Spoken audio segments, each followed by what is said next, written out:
Hello, everyone. Hello and good afternoon. Welcome to today's live session, Ask Me Anything Live. Today we're going to talk about how to leverage on the satellite technology. So without further ado, let me share my presentation.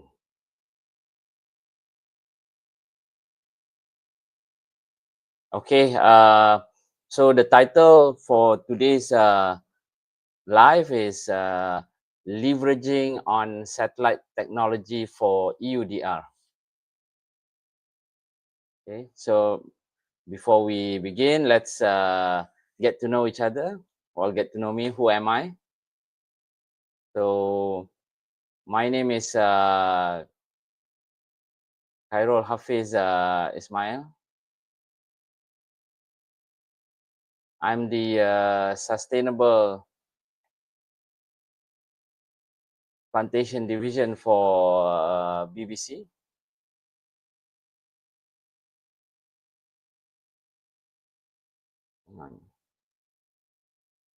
Hang on, I think it can't seem to. Sorry, guys. Let me try that again.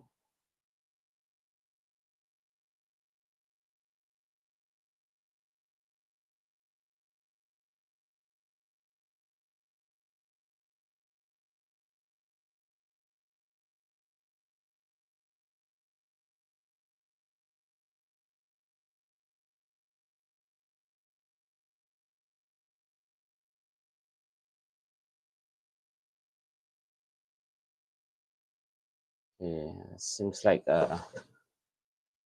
there's a bit of a. It's okay. Let's.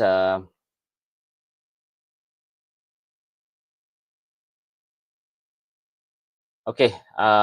So let's get to know me. My name is Khairull Hafiz, the manager of the Sustainable Plantation Division in Bernard Business Consulting. So I have 20 years experience in palm oil industry.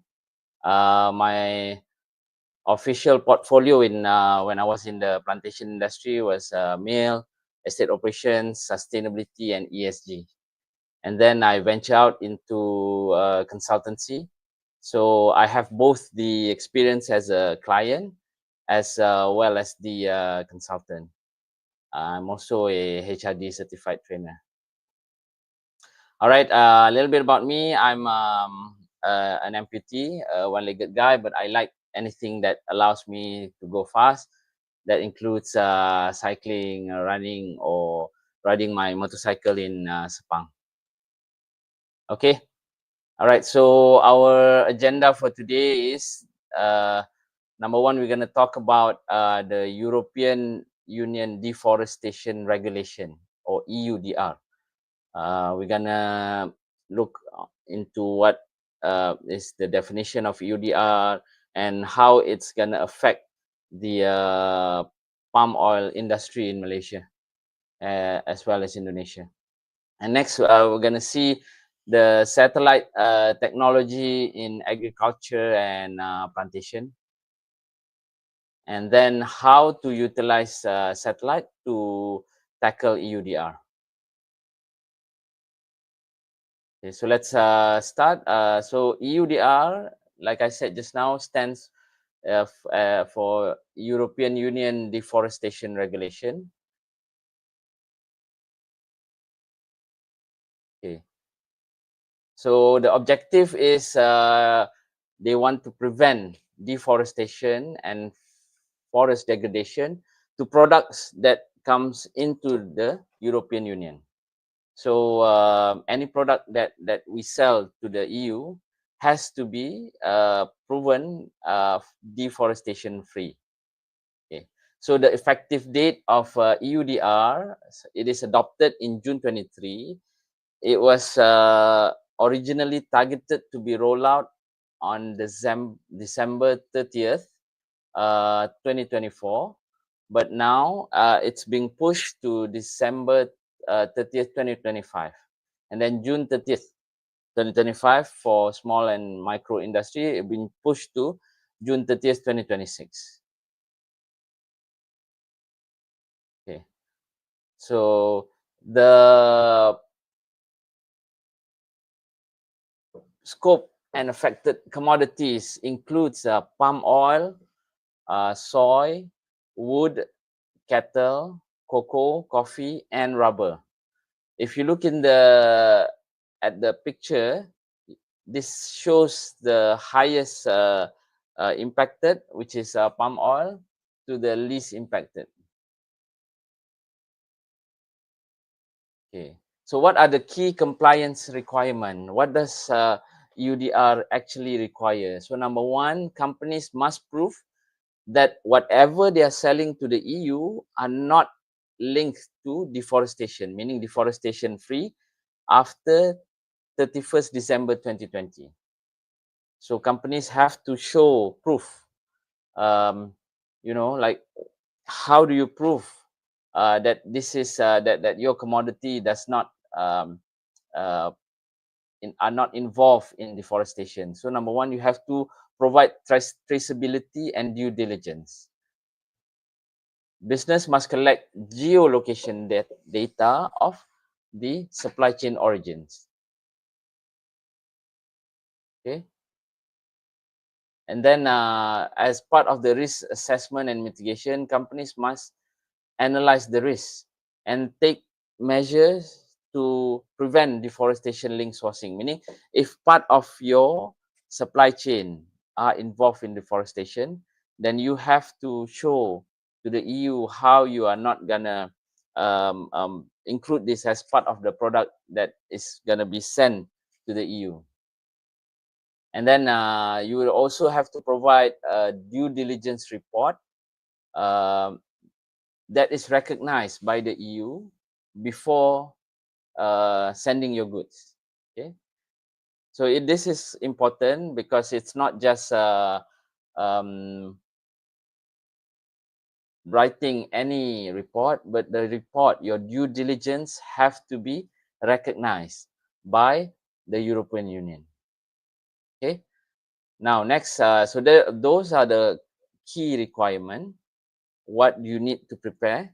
Now we talk about penalties. Okay, so the penalties for non-compliance, number one is fine, financial penalties. Okay, meaning you can send your product, but fines can be imposed up to 4% of your annual turnover in the EU. Meaning whatever product that, however many product that you sell to the EU, the amount 4% has to be can be accounted as the penalty. Number two, market restrictions, meaning that the first option is financial penalties, but your product can be sold in the EU. But the second penalty is market restriction, meaning your product cannot be sold at all in the EU market. The third penalty is product confiscation, meaning your product has already arrived in EU, but it's going to be confiscated. And number four is exclusion from public funding or contracts, meaning if you are unable to comply to the EUDR, then there are some benefits that you may not be able to enjoy, such as public funding, or your contracts within the EU may not be continued. So those are heavy penalties that can be imposed to your businesses. That's why it is important to look into what is the key requirement of EUDR, and then make sure in your level best, try to satisfy. So let's try and go back one more time, see what are the key compliance requirements. Number one, your company has to prove that you are not involved in any deforestation after December 31st, 2020, meaning 1st January 2021, there is no deforestation activity relating to your company. Number two, the traceability and due diligence. So your company has to provide the accurate geolocation data. Then you have to also come out with your risk assessment and mitigation on how to prevent or not include the deforestation related product in your supply chain to the product you are sending to EU. And finally, your reporting, meaning your due diligence. You have to submit a due diligence that is recognized by the European Union. And then the financial, the penalties are, number one, the financial penalties, meaning the 4% fine. The market restriction, meaning your product cannot go into EU market. Product confiscation, meaning your product is there, but the authorities will confiscate your product. And finally, you are unable to do business in the EU.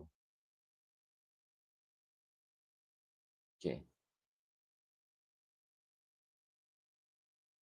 Okay, next, let's see on how satellite technology is being utilized in agricultural plantation. So we've talked about EUDR. Now we talk about satellite. And finally, we're going to talk about how to link them both together. Okay. So just a quick, for your information, the first satellite technology in agriculture dates back to the early 1970s.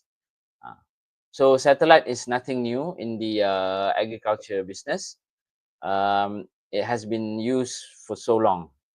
So, you cannot say that this is a new tech, but the technology keeps evolving and keeps getting better.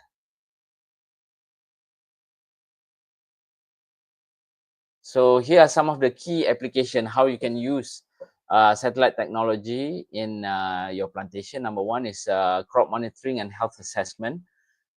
This is also widely used in the businesses and farming, especially in the Western countries. Then second is precision agriculture and yield optimization. So from the satellite imagery, you can actually determine your actual yield, and this relates to the first point, which is the crop health. And thirdly, satellite imagery can be used to identify deforestation and land use monitoring. So remember, in one of the EUDR key requirement is an accurate way to depict traceability, which is geolocation data, as well as proving on deforestation. So one of the way to tackle that is by using satellite. And then next, number four is satellite can be used to track weather and climate analysis. So here, when you're talking about palm oil, we can predict when it comes to heavy rain or dry season, because now with the uncertain climates in the world globally now, so it's good to have satellite to help us predict, as well as make sure that we are well prepared for the incoming weather. And finally, you can use satellite for soil and water and resource management.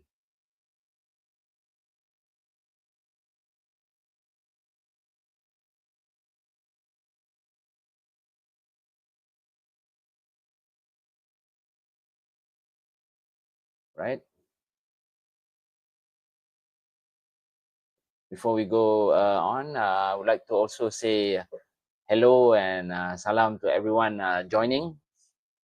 Sorry, this topic is very exciting for me, so sometimes I didn't notice the comment. Yeah, so hi everyone, thank you for joining. This is a very interesting topic because plantation is due for, insertion of technologies.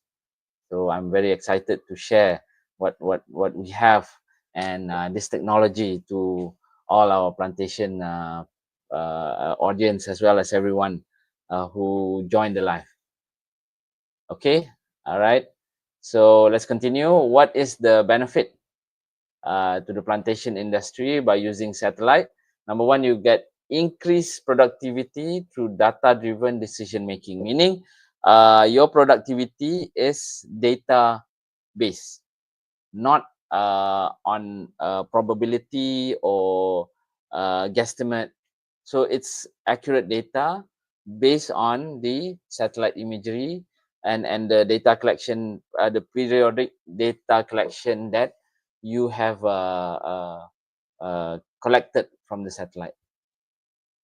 Number two is cost savings by reducing resource wastage.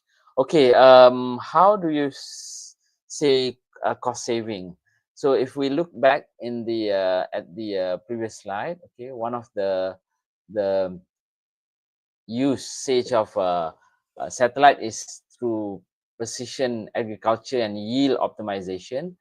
So this is where satellite imagery comes come in handy by providing you the accurate area of your plantation. For example, those that required proper irrigation, those that require additional fertilization, as well as those who are affected with pest and disease.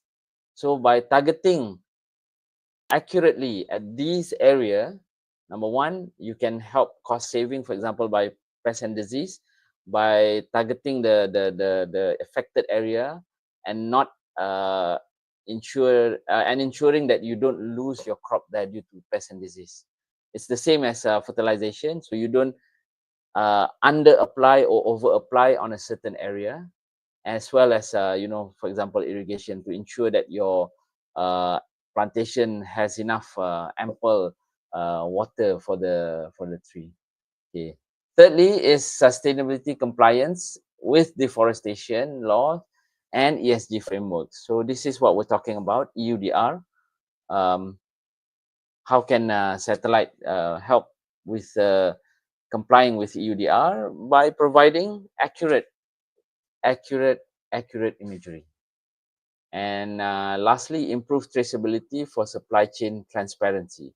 So by providing an accurate satellite imagery that proves that your supply chain complies or follows the regulation set either by EU or by your local government.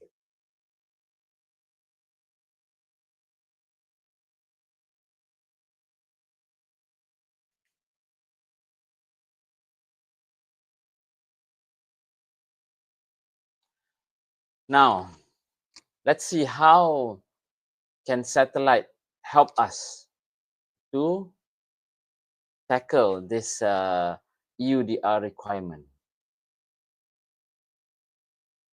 So first of all, let's don't look at EUDR as a burden or an additional requirement. It's basically ensuring that there is no deforestation done, which is, I think, personally, it's a good effort to ensure that we have proper with this, again, with today's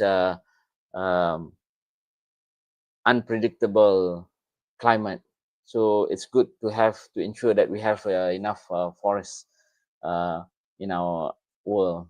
So anyways, let's see. Number one, satellite can provide precise geolocation. So here's a sample on how satellite imagery can show precise, your location, your boundaries, as opposed to other methodologies. And plus, you can see that the satellite imagery can go as close or as far as the requirement states.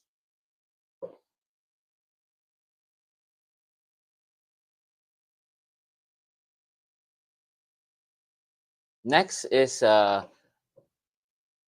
satellite can provide accurate historical imagery. So this, if you look at the one of the key requirement, if you recall, one of the key requirement of EUDR is you have to provide proof that your company are not involved in, is not involved in deforestation activities after 31st December 2020. Now, how can you prove this to be accurate? By submitting pictures, people say pictures can be altered, it can be backdated. You know, if you provide documents, some documents, is it recognized in the EU? But what is the one thing that is recognized globally is satellite imagery. So here we have an example of how the same parcel of land being recorded 3 years apart. So you can see the difference between the 3 pictures. So this is one way of how you can provide accurate historical data, thus at the same time complying with the requirement of EUDR. Okay, so number 1, let's recall just now, was to provide precise geolocation of your estates. And number 2 is to provide accurate historical data. Okay, if you use other technology, it can probably map or picture or take an image of your current the current state of your plantation, but how can that prove that you are not involved in deforestation post 31st December 2020? So this is one of the way that you can actually utilize to satisfy the requirement of EUDR. And finally, satellite technology can provide proper due diligence, or can be included in your due diligence report that is accepted by the EU authorities. For example, this is the sample of one of the DDI report that is accepted by the EU, recognized by the EU as part of the EUDR requirement. And in there, you can see we are leveraging on satellite imagery.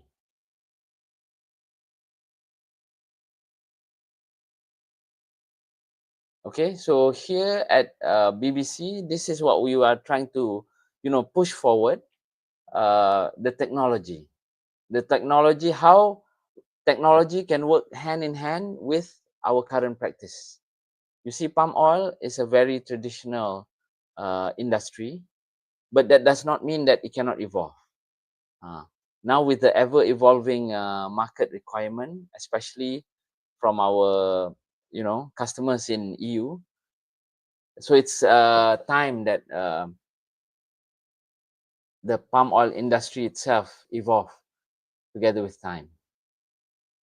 And if you look at the date now, we are already March, meaning we have about 9 months away from ensuring that your product is accepted in the EU. So I urge my listeners, as well as other people in the plantation industry, to consider to look into satellite imagery as part of your effort in satisfying the requirement of EUDR. So let's recap how we can utilize satellite to tackle EUDR. Number 1, satellite provides precise geolocation data which is one of the key requirements in EUDR. Number 2, satellite provides accurate historical imagery, which is also the key requirements in EUDR. And satellite, together with a due diligence report that is recognized by the European Union, also satisfy one of the requirements of EUDR.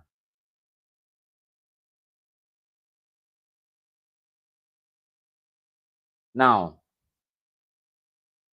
to conclude our talks today, my talk today. So number 1, we talk about EUDR, and number 2, we talk about the satellite technology, and number 3, we connect the two together, how satellite technology can work with the plantation industry to fulfill the requirement of EUDR.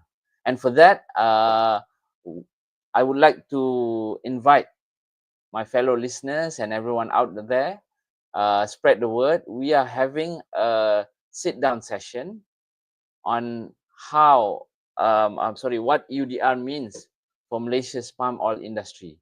So this session, we will have our European counterpart, as well as European representatives. And then we will have players of the industry, as well as the governing bodies. So this is a very exciting time, and a very exciting session when it comes to EUDR. So I am inviting everyone to scan the QR code on the screen so that you can get more details on this event. This event, don't worry, it won't clash with our Hari Raya holiday. So you can go back to, everybody can enjoy the Hari Raya holiday and then come back fresh for our event. Okay? All right.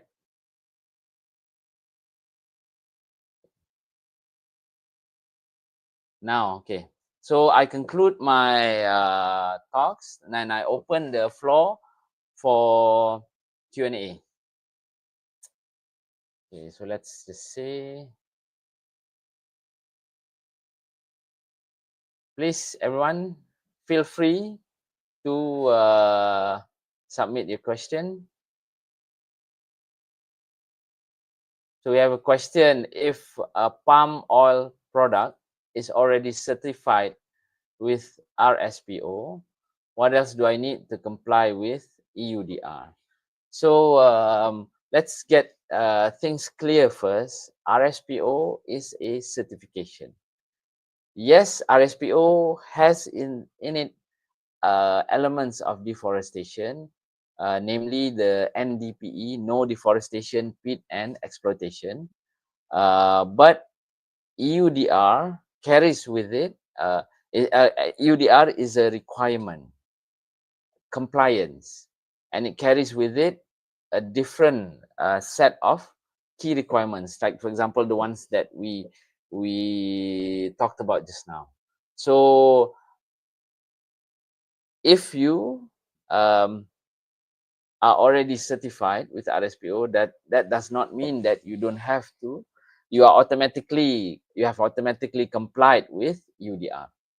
So you have to match the two and two together. They are traveling on the same path, which is on the no deforestation path, but it's two different things.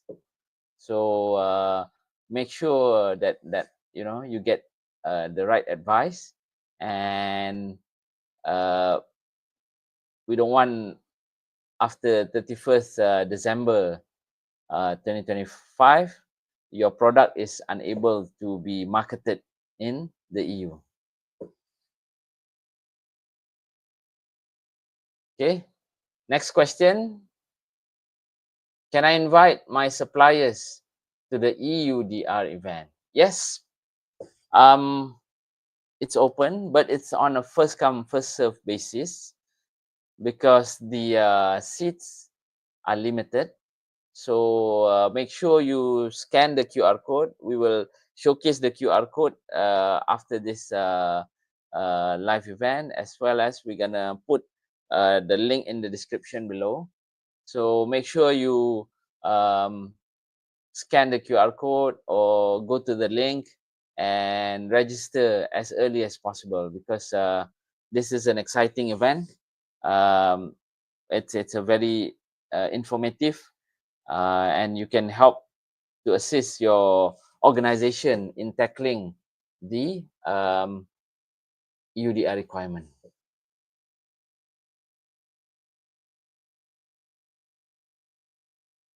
Okay, while waiting for question, I wanted to say something that we can ponder probably.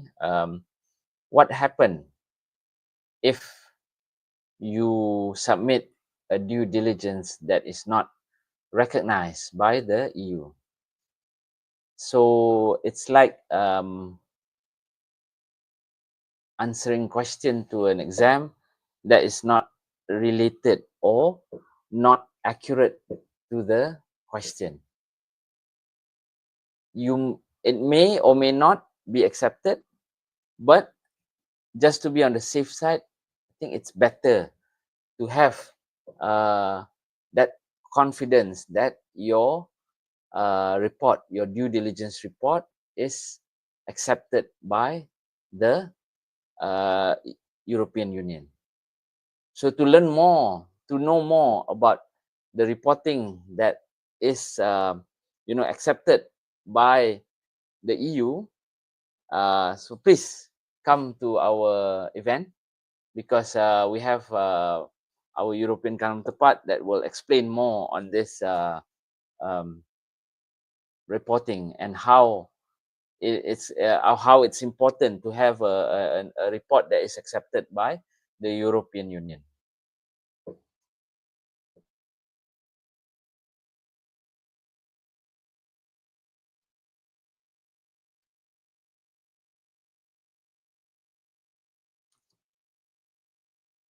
Any other questions? While waiting for questions, I also want to have another, thing to ponder.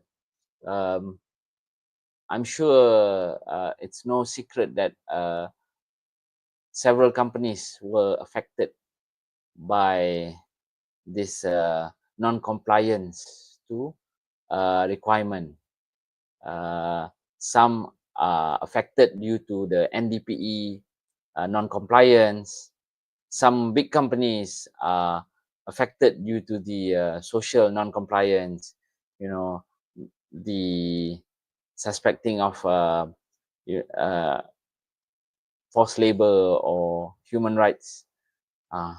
And if you read the news or you have people close to this organization, they will tell you that if your company is being imposed with a non-compliance, which is equivalent to a trade ban, then it's something that is not pleasant.